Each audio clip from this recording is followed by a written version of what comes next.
პატარა ქალთევზა. დიდი ხნის წინ ზღვის სამეფოს ერთ მეფეს 6 ულამაზესი ქალიშვილი ჰყავდა. უმცროსი ქალთევზა ყველაზე ცნობისმოყვარე იყო. მას ყოველთვის აინტერესებდა, როგორი იყო ზღვის ზედა სამყარო. როცა 15 წლის გახდები, უთხრა მამიდამ, შეგიძლია თავად დაათვალიერო იქაურობა. გახდა თუ არა 15 წლის, ქალთევზა ზღვის ზედაპირზე ავიდა და გემი დაინახა. ფანჯარაში შეიჭყიდა და მიხვდა, რომ რომელიღაც ქვეყნის პრინცი დაბადების დღეს ზეიმობდა. უცებ ქარიშხალი ამოვარდა და პრინცი გემიდან ზღვაში გადააგდო. გაბედულმა ქალთევზამ პრინცი ნაპირზე გაიყვანა და დატოვა. თვითონ კი თავის სამეფოში სევდიანი დაბრუნდა. ქალთევზას პრინცი ისე შეუყვარდა, რომ დახმარებისთვის ზღვის ჯადოქარს მიმართა. ჯადოქარმა წამალი დაუბზადა და დაარიგა. ეს დალიე და ადამიანად გადაიქცევი. თუმცა სიარულის დროს გეგონება თითქოს დინებაზე დადიხარ. წამლის საფასურად შენს ტკბილ ხმას ჩემს ნიჟარაში დავატყვევებ. დაიმახსოვრე, თუ პრინცი 9 დღეში არ გაკოცებს, ქაფად იქცევი. პატარა ქალთევზამ წამალი დალია თუ არა ადამიანად გადაიქცა. პრინცმა გოგონა თავისი აივნიდან დაინახა. ძალიან მოეწონა და სასახლეში დაპატიჟა. 8 დღე ისე გავიდა, რომ პრინცს მისთვის არ უკოცნია. ამას ქალთევზა ისე განიცდიდა, რომ ყოველ ღამე ჩუმად ტიროდა. მე-9 დღეს პრინცმა უთხრა, რომ მეზობელი სამეფოს პრინცესაზე ქორწინდებოდა. პატარა ქალთევზას ეწყინა, თუმცა ცრემლები შეიკავა და გაიღიმა. ღამით ქალთევზა ზღვასთან მისრიალდა, ქაფად გადაიქცა და ტალღებზე ტივტივებდა. ფიფქია. დიდი ხნის წინ ერთ სამეფოში ცხოვრობდა ულამაზესი, თოვლივით თეთრი პრინცესა ფიფქია. ის ჯერ კიდევ პატარა იყო, დედა რომ დაეღუპა. მეფემ სხვა ცოლი შეირთო. ახალი დედოფალი ყოველდღე ჯადოსნური სარკის წინ იჯდა და საკუთარი სილამაზით ტკბებოდა. სარკე, ვინ არის ყველაზე ლამაზი? ეკითხებოდა ის. სარკე დაუღალავად ყოველდღე ერთსა და იმავეს პასუხობდა. შენ ხარ მთელ სამეფოში ყველაზე ლამაზი, ჩემო დედოფალო. დრო გადიოდა. ერთ დღეს, როცა დედოფალმა სარკეს კვლავ კითხა, ვინაა ყველაზე ლამაზიო, მან უპასუხა. ამ ქვეყნად ფიფქიაა ყველაზე ლამაზიო. ბოროტმა დედოფალმა მონადირეს ფიფქიას მოკლა უბრძანა. მონადირე კეთილი კაცი იყო. შეეცოდა ლამაზი ფიფქია და გაუშვა. საბრალო გოგო ტყეში დიდხანს დაეხეტებოდა. ბოლოს მიადგა პატარა ქოხს, სადაც 7 ჯუჯა ცხოვრობდა. მათ არეული სახლი დაულაგა და თავისი ამბავი მოუყვა. ჯუჯებს ფიფქია მოეწონათ და ერთად ცხოვრება შესთავაზეს.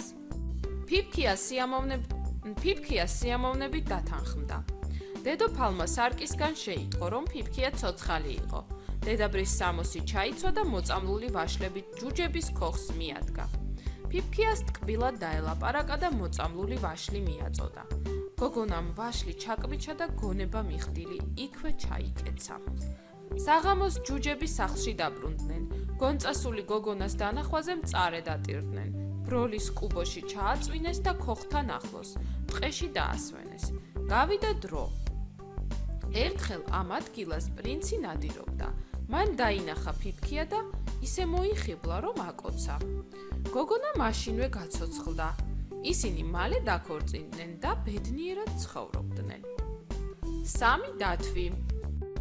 შუაგულ ტყეში ერთ პატარა ქოხში 3 დათვი ცხოვრობდა.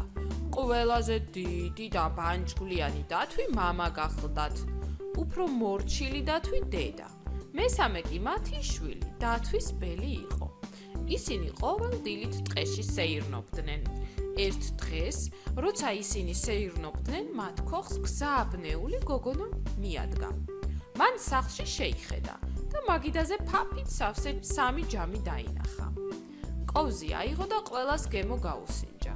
ყველაზე ძალიან დათვის ბელის ფაფა მოეწონა და მთლიანად შეჭამა. დანაყრებული გოგონა გავიდა დათვების საძინებელ ოთახში, სადაც 3 საწოლი იდგა.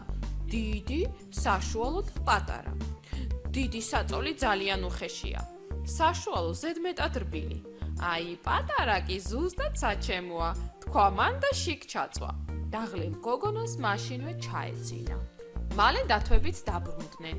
მათ ძალიან შიოდათ და მაშინვე მაგიდას მიუსხდნენ.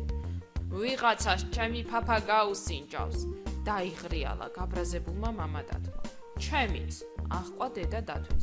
ჩემი კი სულ შეუჭამია, ატირდა დათვის ბელი. როცა საძინებელში შევიდნენ, მამადათმა დაიღრიალა. ვინ იწვა ჩემს საწოლში? ჩემსაშიც ვიღაც წოლილა, დაიღმულა დედა დათვმაც. შეხედეთ, ჩემსაში ვიღაც წევს, თქვა დათვის ბელმა. ამ ხმაურზე გოგონას გაეღვიძა. დათვები რომ დაინახა, შეეშინდა და რაც ძალი და ღონე ჰქონდა მოკურცხლა. ბაყაყი პრინცი. ერთ მზიან დღეს პრინცესა სასახლის უკან ტყეში ოქროს ბურთით თამაშობდა.